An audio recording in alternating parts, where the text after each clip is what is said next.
பட்டினத்தாரு ஒரு நாள் போய் என்ன பண்றாரு, வயலுக்குள்ள படுத்து கிடக்குறாரு. சரி. அவ்வளவு பெரிய கோடீஸ்வரன். ஒத்த கோவணம் தானா, மாத்திக்கிட்ட கோவணம் இல்லையா? வெறுப்புனா அப்படி வந்துடணும், உள்ளத்திலையும் உடம்புலையும் ரெண்டு இருக்குல்ல. உடம்பு மட்டும் வெறுத்தா பத்தாது, உள்ளத்திலையும் துறவு வரணும். இப்ப பாருங்க, கோவணத்தோட படுத்திருக்காரு, வயலுக்குள்ள வரப்புல தலைய வச்சு. தண்ணிக்கு 2 பொம்பளை பிள்ளைய போகுது. போன பிள்ளைய சும்மா இருக்கக்கூடாது. ஒருத்தி சொன்னா, இங்க பாத்தியா எவ்வளவு பெரிய கோடீஸ்வரன் ஜாமியாரா வந்துட்டாரு, உண்மையில இவர் தான் ஜாமியாருன்னு நாளாம்.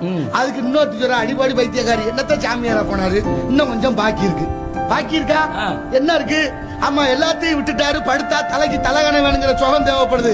பாரு தலையை வரப்புல வச்சிருக்கிறாருன்னு சொல்ல சாமிக்கு சுருக்குன்னு பட்டுருச்சு. தலையை கீழே வச்சு படுத்துட்டாரு. இப்ப தண்ணிக்கு போன உள்ளே திரும்ப வருது. இப்ப கேக்குறா அந்த பொண்ணு, இப்ப அது ஒத்துக்கிறியா, சாமியார் பூர்த்தி ஆயிட்டாரா?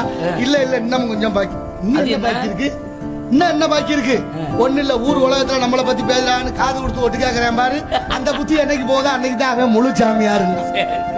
அப்பதான் பாடுறாரு சாமியார், வித்தாரம் கடம்பு வேண்டாம் மடன் நெஞ்சே செத்தாரை போலே திரி என்று பாரு. ஒரு நாள் குப்பை தொட்டில இந்த எச்சிகளை சாப்பிட்டு எடுத்து போடுறோமா, அதை எடுத்து வச்சு அதுல இருக்க சோறு எடுத்து சாப்பிட்டு உட்கார்ந்து இருக்காரு. பல்லவ மன்னன் தேர்ல வர்றான். தேர்ல வந்த மன்னன் பாக்குறான், இவர் எங்கேயோ பாத்திருக்கேன்னு. தேர் பற்றி சொல்றாரு, அவர் தான் பட்டணத்து செட்டியாரு, உங்க முத்துமாலை பரிசா போட்டாரு உங்க பிறந்த நாளுக்கு. அவரா இவரு? பெரிய கோடீஸ்வரராச்சே, ஏன் இப்படி குப்பை தொட்டிக்கு வந்தாரு? மூளையில கோளார போச்சோ அப்படின்னு கீழே இறங்கி வந்து மன்னன் கேட்கிறார், சுவாமி பட்டணத்து செட்டியாரே, என்னையா கோடீஸ்வரனா வெல்வெட்டு மெத்தையில படுத்து கிடந்தீங்க, இப்படி குப்பை தொட்டிக்கு வந்துட்டீங்க, இதுல என்ன உங்களுக்கு சுகம் இருக்கு அப்படின்னு கேட்கிறேன் மன்னன். அவர் சொன்னாரு, பட்டணத்து சுவாமிகள், மன்னவா நீ நிக்கிற, நான் உட்கார்ந்துருக்கேன், இதை விட என்னடா எனக்கு சுகம் வேணும்? நீ நிக்கிற, நான் உட்கார்ந்துருக்கேன், இதை விட என்ன எனக்கு சுகம் வேணும்? உன்னை கண்டோன்னு பயந்து நடுங்கி இருப்பேன். எங்க இருந்திருந்தா? வீட்டுல இருந்திருந்தா. ஏன் என் சொத்துக்கு வரி போட போறியோன்னு.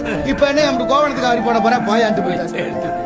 அவர் வாழ்ந்த மண்ணு எப்படி வாழ்றோம், நம்ம என்ன நடக்குதுங்க?